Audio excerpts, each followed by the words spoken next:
Colours Marathi वाहिनीवरील इंद्रायणी मालिकेचा 10 मार्चला नवा अध्याय सुरू होणार आहे.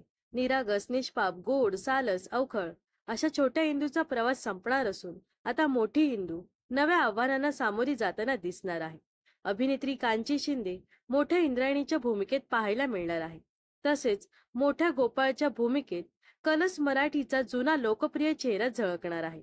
तो कोण आहे हे या व्हिडिओमधून जाणून घेऊयात.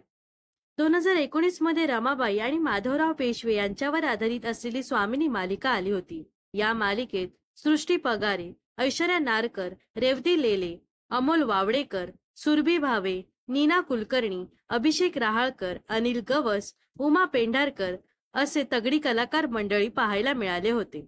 तर याच मालिकेत माधवरावांची भूमिका साकारणारा अभिनेता चिन्मय पटवर्धन आता इंद्रायणी मालिकेत झळकणार आहे.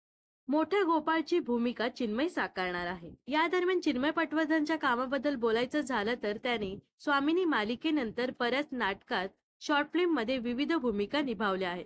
सध्या त्याचं मी वर्सेस मी हे नाटक रंगभूमीवर गाजत आहे. तर अभिनेता चिन्मय पटवर्धनला इंद्रायणी मालिकेत पाहण्यासाठी तुम्ही किती उत्सुक आहात हे नक्कीच कमेंट्स मध्ये सांगा. व अशाच मनोरंजन विश्वातील ताज्या घडामोडी जाणून घेण्यासाठी नक्कीच आपल्या चॅनलला सबस्क्राईब आणि फॉलो करायला विसरू नका.